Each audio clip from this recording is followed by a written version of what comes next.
A cabin in the woods, a group of friends, a night of terror, Until Dawn terrified gamers back in 2015.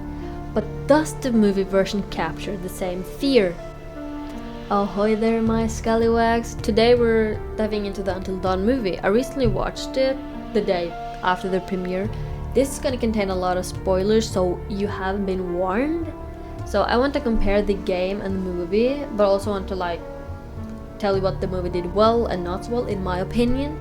I hope you will enjoy this little deep dive and review, and if you do, please become my scallywag today. Released in 2015 for PlayStation 4, Until Dawn is a choice-based horror game by Supermassive Games. It follows 8 friends reuniting at a mountain lodge 1 year after a tragic accident. The game plays like an interactive horror movie, focusing on decision making where every choice can alter the story's outcome. At the heart of the gameplay is the butterfly effect. Small choices can lead to massive consequences. Characters can live or die based on your decisions, and there's no going back, no checkpoints to reload. This gives each playthrough a unique outcome, making it incredibly tense and immersive. The game begins with a prologue where a group of friends is partying at a snowy mountain lodge. Hannah are humiliated by a cruel prank. It was just a prank, Embarrassed and distraught, Hannah runs into the woods. Beth, her twin sister, chases after her, but both are pursued by a mysterious figure and falls off a cliff. They're presumed dead. 1 year later, the same group returns to the mountain to honor the memory of Hannah and Beth. Josh, their older brother, invites them all back to Blackwood Mountain for a weekend retreat. The group includes Sam, Mike, Jessica, Emily, Matt, Ashley, Chris, and of course, Josh. But as they split up and explore the lodge, strange things begin to happen. Power outages, ghost sightings, a masked figure lurking in the shadows. It all feels like a slasher movie come to life.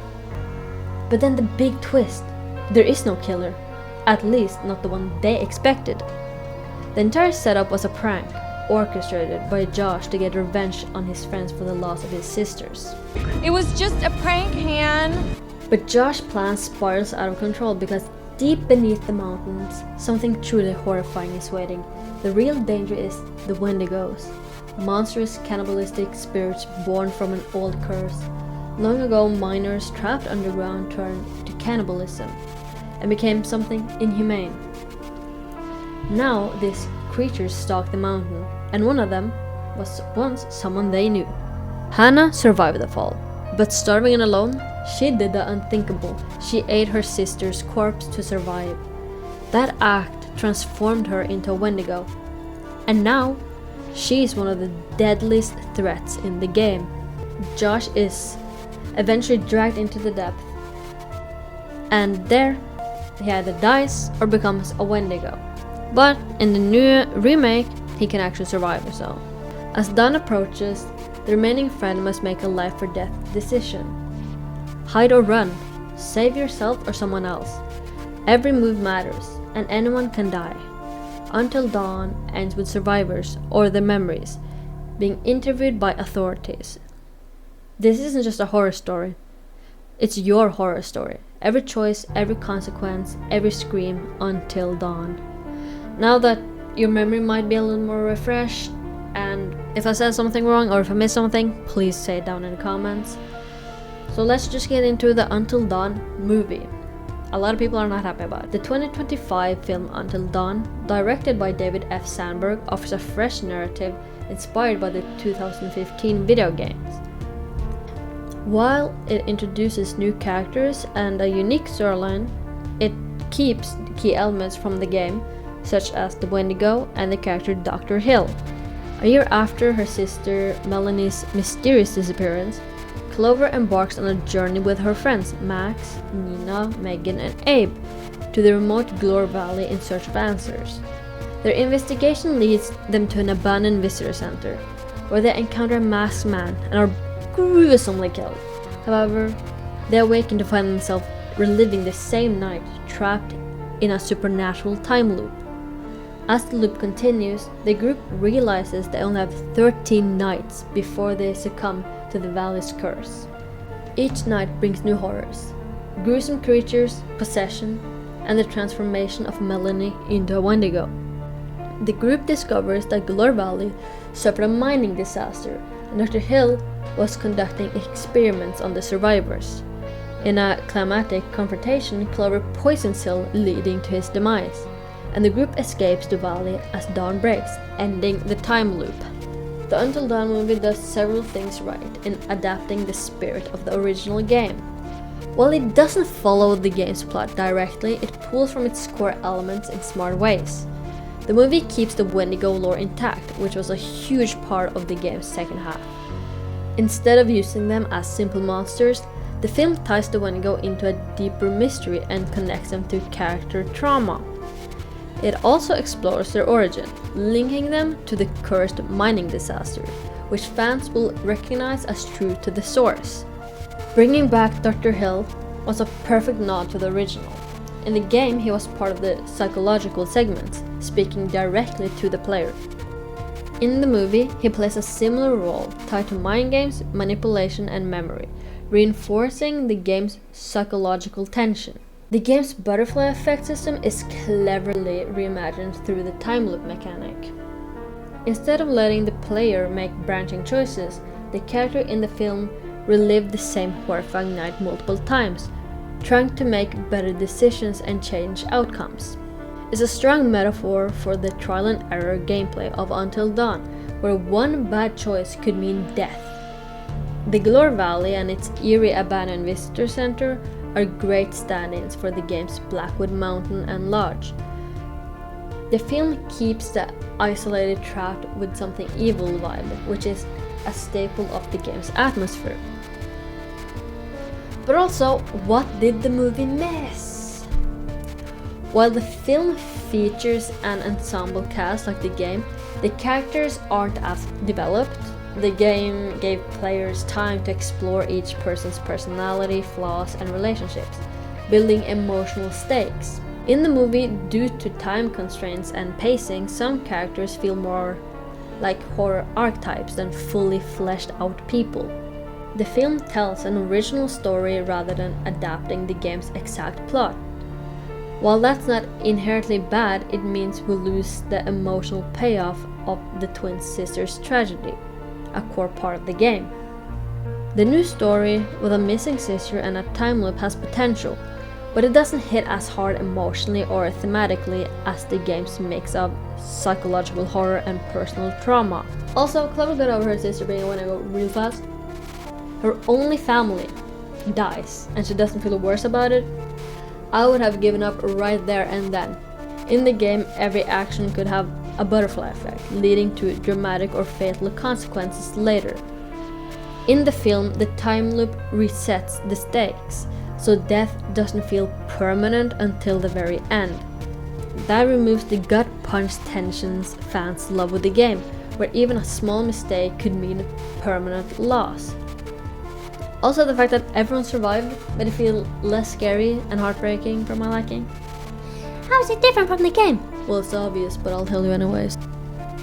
The game's story is shaped by player choices through the butterfly effect system, leading to drastically different outcomes. It shifts from a teen slasher to supernatural horror, with pacing that mirrors classic tropes but allows players to uncover the story at their own pace. The film, however, follows a fixed 30-night time loop. Though it cleverly echoes the game's trial and error nature, it lacks the emotional weight and unpredictability of player-driven choices. While the movie's structure is thematic, the game's interactivity makes its storytelling more dynamic and memorable. In the game, each of the 8 characters has distinct personalities, backstories, and evolving relationships, shaped by your choices. Characters like Mike can go from selfish to heroic, or die in the game based on your decisions, adding tension as you influence their growth. The film introduces new characters who resemble typical teen horror archetypes, but are underdeveloped due to time constraints. While Clover's search for her missing sister adds emotional weight, other characters feel one-dimensional, Peter Stormare's return to Dr. Hill provides a familiar psychological anchor. The game offers far greater emotional investment, with your choices determining whether characters live or die. In Until Dawn, horror evolves from jump scares to psychological and supernatural dread, relying on atmosphere, silence, and small details. The fear of making a fatal mistake adds to the tension. The movie leans into the supernatural elements early, mixing folklore, body horror, and cosmic loops.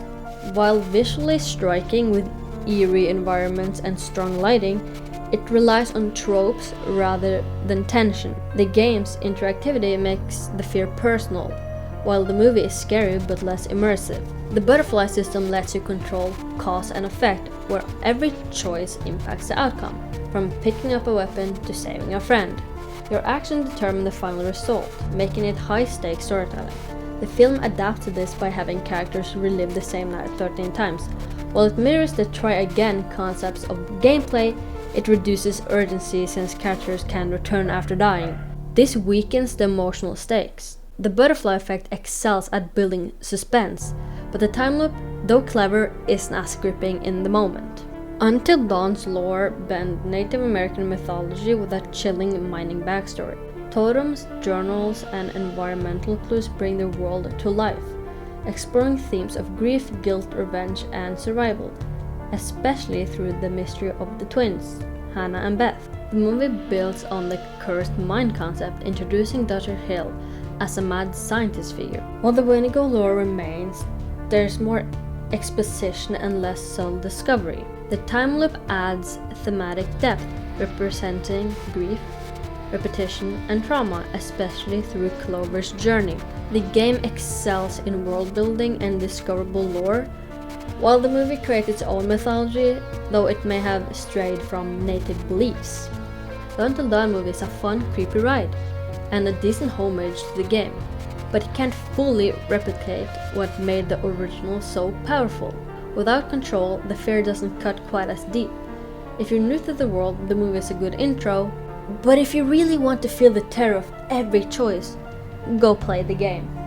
Now on to my final thoughts about the movie. I personally liked it a lot. It had fun Easter eggs like Dr. Hill, obviously, and in the scene where Clover and Dr. Hill speaks, Hill puts on a fight with Josh on it.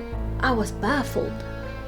Also, like that we got to know more about the therapist in this, I would 100% watch it again. It's a good horror movie, but it's not really Until Dawn, and I think a lot of more people would love the movie if it didn't have that name.